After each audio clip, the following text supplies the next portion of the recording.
I think you have a difficulty. Emotions can be very complicated. You have to look inward to where the emotion is coming from. But at your graduation party, I spoke of the heroin and alcohol addiction that I had dealt with. And Jennifer just she lost it. She couldn't do it. And then you screamed, and I went outside, and James and Morgan were fine. They said, but maybe you shouldn't have said that, Mom. My mom was fine with it. Um, so I sent you lavender plants to the kids, and they had roots. I paid a good amount of money. I thought it'd be a fun little activity, but you screamed at me for that, and I was like, okay, let's see. And then I was going to buy the truck, and I brought it to Richmond, and well, number one, it didn't pass inspection. And it wasn't, see, you got ripped off. They did a bunch of work to it, but the cage was rusty. It wasn't going to pass inspection. And it wasn't safe. The gas pedal stuck, and I let you know. I said, I had it towed, and if you had gotten in touch with them right away, I think they would have given you $100. But in the end, I think you had to pay something because you're so busy and doing stuff, you just didn't get that done. I took care of Charlie and Callista, even when my medicines weren't so great. Oh yeah, and the other thing, I was at your house and I was manic. I was struggling, and you don't even talk to me about it, but you call the police, and then something else. Oh, I know, the alimony. Um, you didn't even talk to me about it. It just disappeared, and it was very traumatic for me because now I have no money, and obviously I've had to make a switch and work, and luckily I could do that because I had on good medicine. But the fact is, you didn't call me and say, "Hey, Mom, legally you can't get this money, and you might get in trouble or whatever."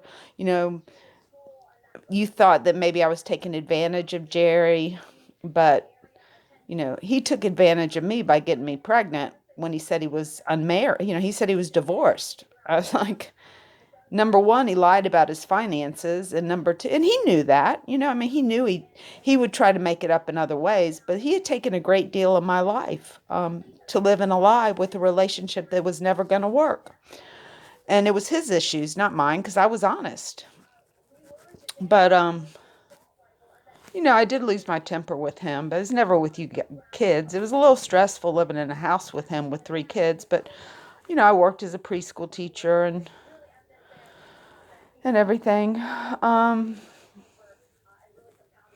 in your letter you said all this bad stuff, but you didn't say anything good. So it's really weighted to one side, the bad stuff. And I think to have a healthy relationship with your mom is kind of important because I'm pivotal. I mean, I bore you. I mean, you just have a bond with your mom. And if you look happy, I'm glad you and Matt are happy.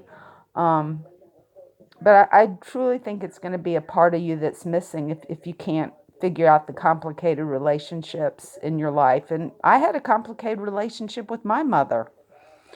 But we worked it out, and we fought. There's some intimacy in fighting that you're really saying your true self. And you may disagree, and my mom and I disagreed on a lot of stuff, and so did my dad. But that doesn't mean I don't love them.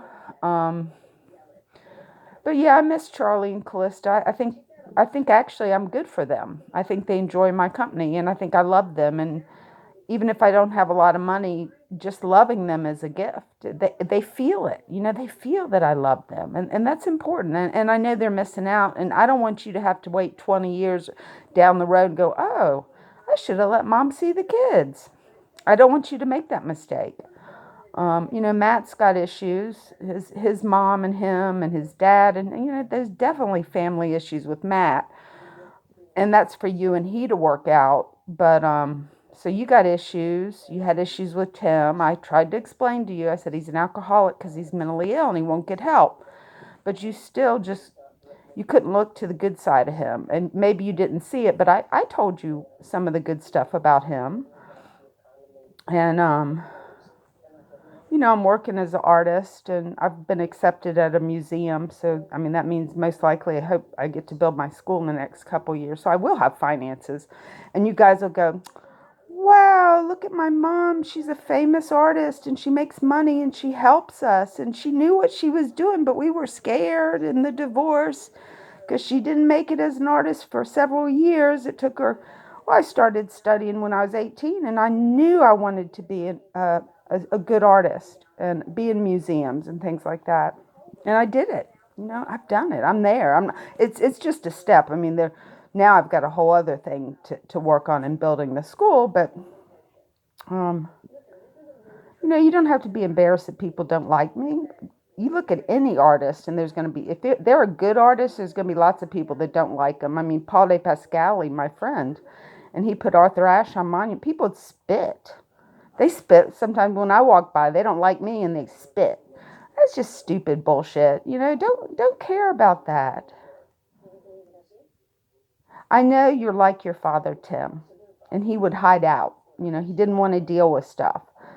And I see that in you, and I've always tried to give you confidence so that you wouldn't have that issue like he did. But here we have it. I'm like, come on, Hillary, let's get some counseling, talk about the problem. There's nothing so bad. I didn't pedophile you. I hope Jerry didn't. I never felt like he was a pedophile, and that when I married him, I was like, well, I really don't know a whole lot about him. He said he's financially secure, but I didn't feel like he would pedophile you. So I was like, well, we'll give it a try, see how it goes. Um, you didn't know with Charles what you were getting into either. And if I ever had money, I would try to help him get his schooling. If he wants to study computers, I would love to help him, to help my grandkids so they have a successful father. I'm a good-hearted person, Hillary, and I don't deserve to be treated this way.